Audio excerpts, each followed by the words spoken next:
안녕하세요. 저희 가족이 밴쿠버로 이민 온 지도 벌써 7년이 넘어가네요. 그동안 주거비도 물가도 정말 많이 오른 탓에 저뿐만 아니라 주위에서도 힘들다는 얘기를 참 많이 해요. 실제로 제 캐네디언 직장 동료가 이번에 일을 그만두고 캘거리로 이주한다고 하더라고요. 밴쿠버에서는 렌트비며 생활비가 너무 많이 들어서 부부가 오래도록 고민해서 내린 결정이라고 해요. 그래서 이번 영상에서는 4인 가정을 예로 들어 밴쿠버에서 한 달 생활비로 얼마나 쓰는지에 대해 얘기해 볼게요.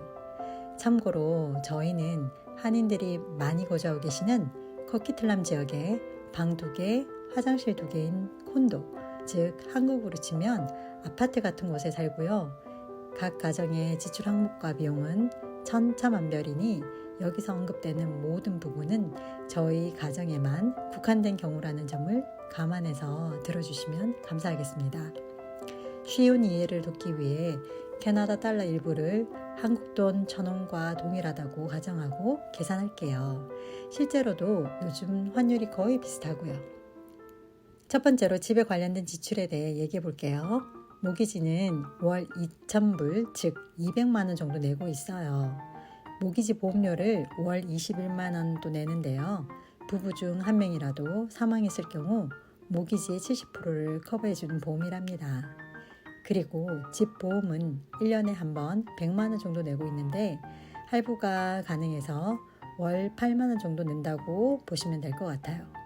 콘도 관리비는 매년 올라서 2020년에 월 27만 원이었던 관리비가 올해는 월 37만 원 정도 나왔더라고요. 에어컨이 없는 콘도여서 그나마 적게 나오는데 근래에 지어진 콘도의 경우 월 45만 원 이상은 기본으로 나온다고 하더라고요. 재산세는 1년에 한 번 내는데 올해 200만 원 정도 냈어요. 할부로도 납부가 가능해서 매월 17만 원 정도로 잡을 수 있을 것 같네요. 다음은 1년에 한 번 내는 상하수도 요금인데요. 올해 90만 원 정도 나와서 남편이랑 저랑 너무 오른 금액에 놀랐던 기억이 있어요. 이 비용도 한 달로 나누면 7만 5천 원 정도 되겠네요. 자가일 경우 집 유지 보수비가 들어갈 텐데요. 저희 같은 경우 싱크대 수도와 샤워기 등을 바꾸느라 이번에 60만 원 정도 썼는데 조만간 식기세척기도 바꿔야 해서 100만 원 정도 지출이 더 생길 것 같아요. 하지만 이런 집안 유지 보수비는 각 가정마다 변수가 많고 렌트일 경우 대부분 집 주인이 비용을 부담하기 때문에 항목에서는 빼도록 할게요. 이렇게 자가일 때 내는 위의 금액들을 모두 계산하면 290만 5천 원인데요. 만약 렌트를 한다면 렌트비 280만 원에 렌트 집 보험료 3만 원을 더해서 283만 원 정도가 나오니까 거의 비슷하게 지출이 발생한다고 보시면 될 것 같아요. 하지만 자가일 경우 잘 아시는 것처럼 모기지 금액의 일부는 적금처럼 내 재산으로 돌아오는 부분이니 이런 차이 정도가 있구나 생각해 주시면 될 것 같아요. 두 번째로 유틸리티인데요. 밴쿠버는 전기세를 2달에 한 번씩 내는데 저희 집의 경우엔 8만 원에서 9만 원 정도 내고 있으니 한 달로는 4만 3천 원 정도 낸다고 보면 될 것 같아요. 저희 집이 정남향이라 겨울에 히터를 거의 안 틀고 살고요.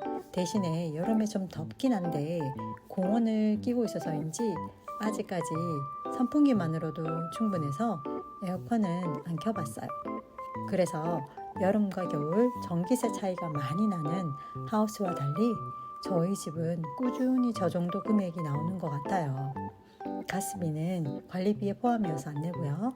인터넷은 프롬니스라는 업체를 이용하는데 월 7만 5천 원 내고 있어요. 핸드폰의 경우 사정이 있어서 저희가 5대를 이용하고 있는데요. 월 이용료에 2대의 폰 기기 값도 내고 있어서 월 39만 원 정도로 많이 내는 편이라고 보시면 될 것 같아요. 세 번째로 자동차에 들어가는 비용과 교통비에 대해 얘기해 볼게요. 먼저 저희는 지금 차가 한 대인데 차값을 모두 갚아서 할부로 내는 금액은 없어요. 차 보험금은 1년에 한 번 내는데 올해는 운전 연습을 하는 딸의 보험료 2만 원 정도가 추가되어서 총 160만 원을 내었어요. 분할 납부가 가능해서 한 달에 14만 5천 원을 내고 있고요. 밴쿠버가 속한 BC주의 경우 주 정부가 보험을 독점적으로 운영하기 때문에 상당히 비싼 편인데, 그나마 저희는 무사고 운전 경력이 오래되어서 할인을 많이 받은 경우랍니다. 다음은 주유비인데요. 딸의 음악 학원도 멀어서 한몫하지만 남편 회사도 좀 멀리 있어서 기름값이 많이 드는 편이에요. 다행히 직장 동료분과 카풀을 해서 조금 세이브가 되고도 매월 35만 원은 들어가는 것 같아요. 나머지 식구들은 대중교통을 이용하는데, 저의 경우 일주일에 반 정도는 차를 운전해서 대중교통비가 월 7만 원 정도 나오고요.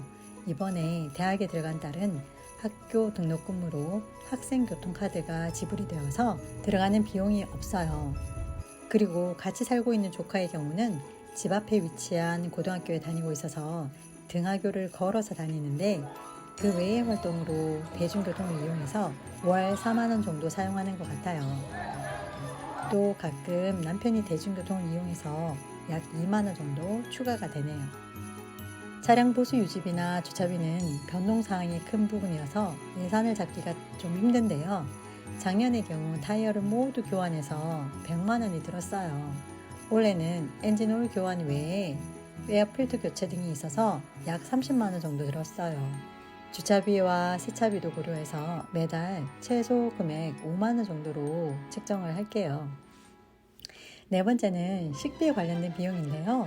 식비는 약 150만 원 정도 나오는데, 많이 나오는 달에는 180만 원도 나오더라고요.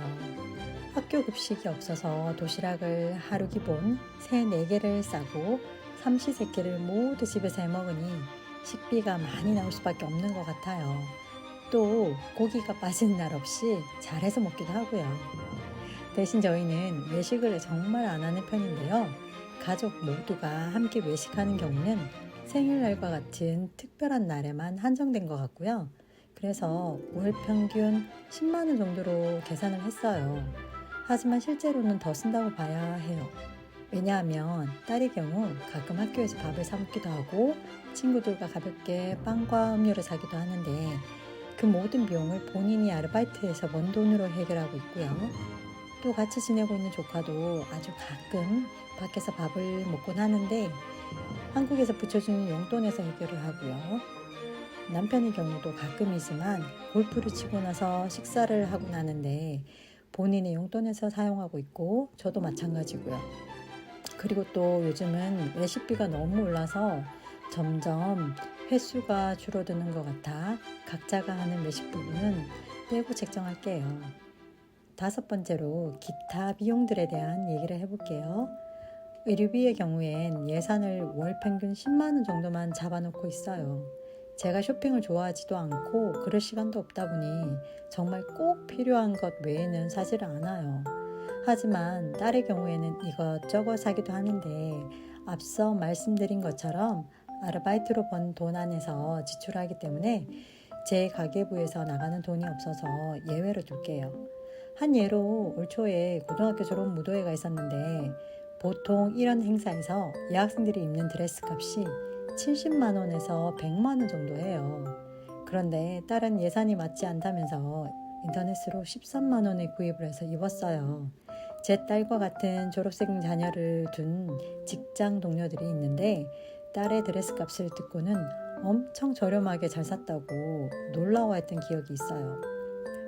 의료 및 약품비도 변동이 많은 항목인데, 회사 보험으로 80%가량 커버가 되어서 큰 돈은 아직까지 들지 않은 것 같아요. 치과의 경우 실제 들어가는 비용은 월 평균 5만 원 정도인 것 같고요. 병원비는 무료이지만 대신 약값이 비싼 편인데, 보험 덕분에 월 평균 2만 원 책정해요. 그리고 2달에 한 번 마사지를 받으러 가는데 월 평균 약 15,000원 정도로 낸다고 생각하면 될 것 같아요. 그리고 저와 딸은 올 봄에 시력 검사를 받고 안경을 구입했는데, 총 금액 47만 원에 두 종류의 보험을 모두 적용해서 실제 지불한 금액은 없어요. 다음으로 여가생활 활동비 및 기타 항목인데요. 골프, 스키, 스케이트, 패들링 등등의 스포츠 레저 활동비로 월 평균 12만 원 정도 쓰는 것 같고요. 문화생활비 같은 경우 영화는 50% 할인하는 화요일에 꼭 보러 가려고 하는데 1년에 2번 정도도 안 가는 것 같아요. 대신 세 곳의 오케스트라 단원으로 활동하는 딸의 음악 공연이 자주 있어서 티켓 값으로 월 평균 6만 원 정도 쓰는 것 같아요. 그리고 미용비에는 화장품, 염색약 구입, 헤어샵 비용 등을 들 수 있을 것 같은데요. 저도 딸도 화장을 자주 하거나 미용실을 자주 가는 편이 아니어서 돈이 별로 안 들어요. 반대로 남편은 2-3달에 한 번씩 가서 저희 집에서 제일 미용실을 자주 가는 사람이랍니다. 월 평균으로 보면 4만 원 정도 나가는 것 같아요.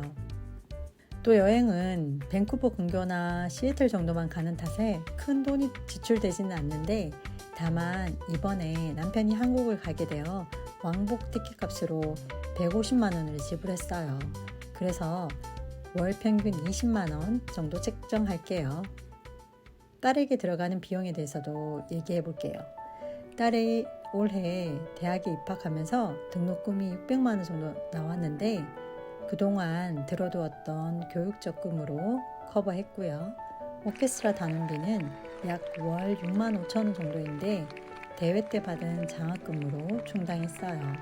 그리고 음악학원 레슨비가 있는데 매월 24만 5천 원 정도 지불하고 있네요. 조카의 경우는 교내 배구부에서 활동을 하고 있고 일반적인 교육 목적의 학원들을 안 다녀서 애프터스쿨 비용으로 나가는 부분이 없어요. 마지막으로 지출 항목에서 오픈하기가 꺼려져서 개인적으로 뺀 부분이 있는데 바로 저축에 관련된 부분이에요.